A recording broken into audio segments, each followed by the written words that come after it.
immerse yourself into the world of Creepy Man. He's waiting for you.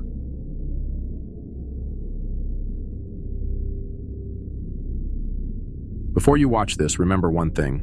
This story has no end, because some things, once forwarded, can't be taken back. Ethan and Laura Parker were the couple everyone thought had it all. 5 years married.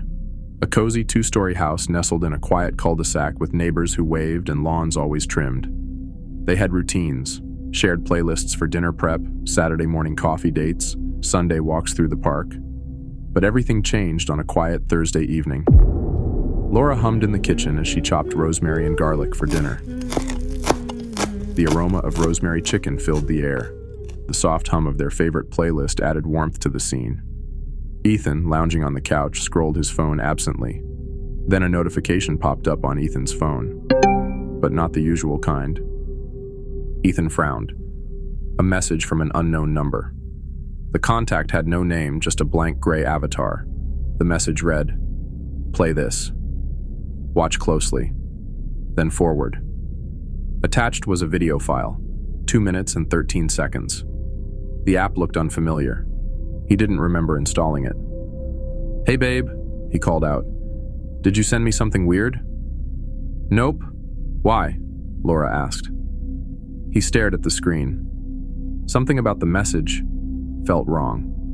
But curiosity can be louder than instinct. He tapped the play button.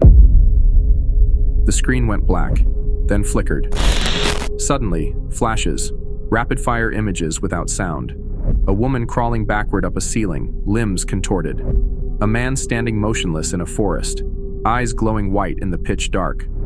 A child grinning into the camera until his face twitched, stretched, and melted into a skeletal mockery. A pitch-black room with disembodied eyes floating, blinking, watching. The video ended in a glitch of static. No branding, no outro. Just black. Ethan laughed nervously. "Weird," he muttered. "Must be some creepy viral thing." He locked the screen and tossed his phone onto the coffee table. And that was his mistake. That night, Ethan had trouble sleeping. He kept waking up gasping, drenched in sweat, heart racing. Each time he closed his eyes, the images replayed behind his eyelids like a film stuck on loop. The woman on the ceiling. The child's smile twisting into terror. At 2:17 a.m., Laura stirred beside him. Ethan wasn't in bed. She crept down the hall and found him standing there, in the dark, staring at the wall. Silent. "Ethan," she whispered.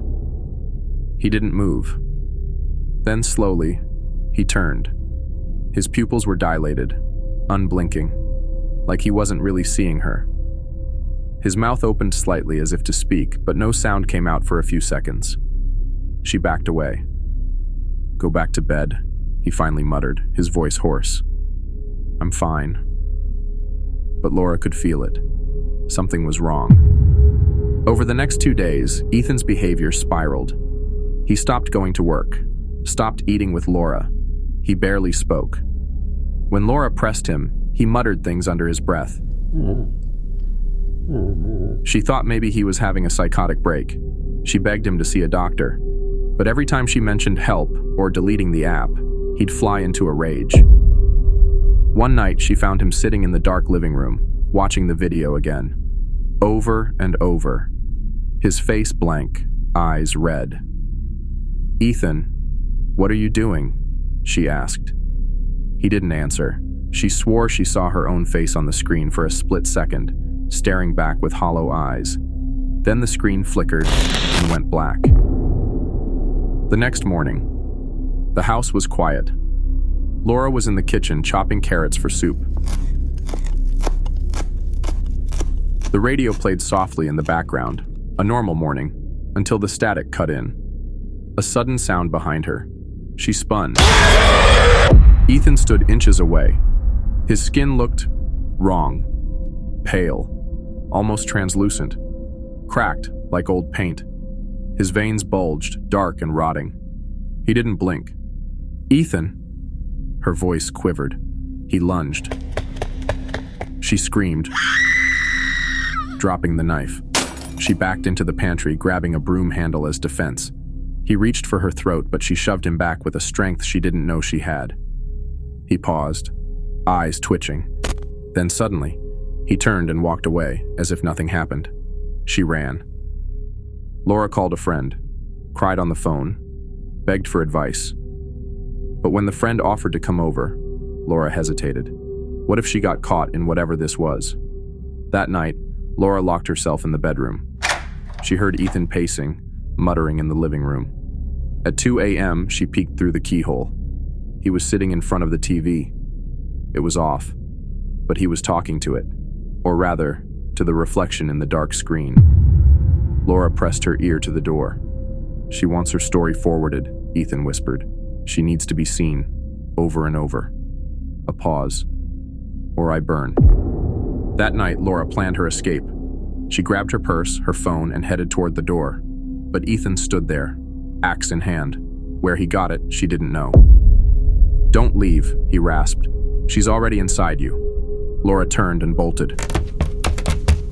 Heart racing, Laura scrambled up the attic stairs, slamming the hatch shut behind her. She called 911, whispering through sobs. My husband, he's trying to kill me.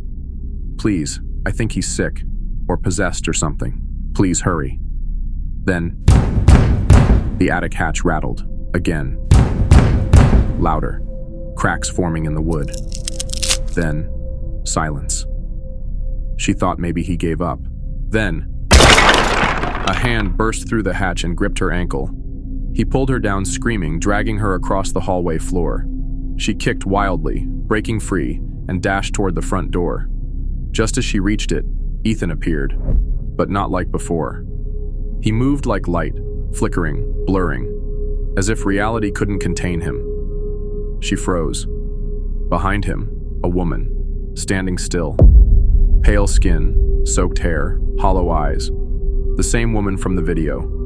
The ghost locked eyes with Laura, and Laura felt something ancient, hollow, hungry reach for her soul. Ethan screamed.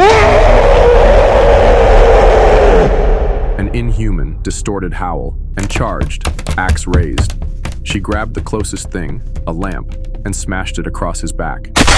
He barely flinched. Then, a few moments later, the lights flickered back on. Laura lay motionless, her final breath stolen by the very hands that once held her with love.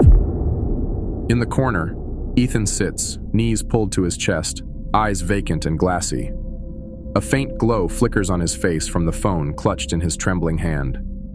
The cursed video finishes playing on the phone. A second later, his thumb moves. The video is forwarded to a dozen contacts and groups. Friends, family, strangers, everybody. His hand drops the phone lifelessly to his side. He stands. Bare feet scrape against cold tiles. He walks without urgency, without purpose, like a man led by something unseen. He stops at the stove.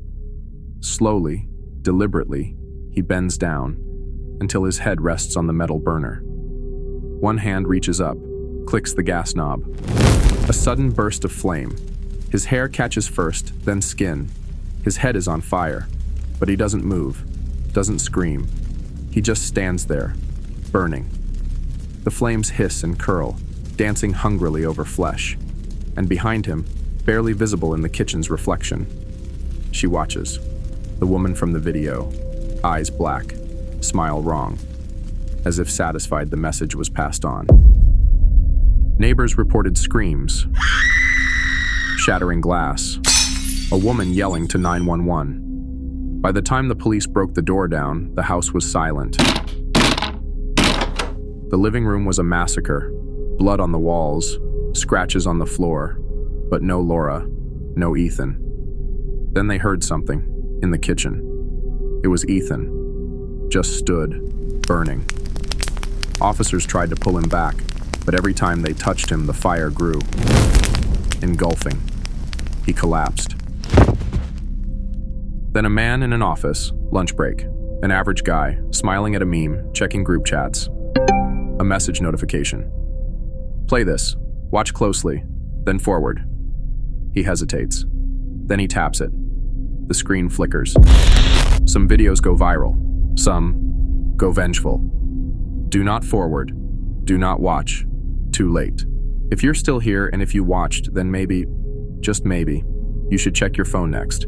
But before you do, hit that like button. Subscribe for more true horror stories.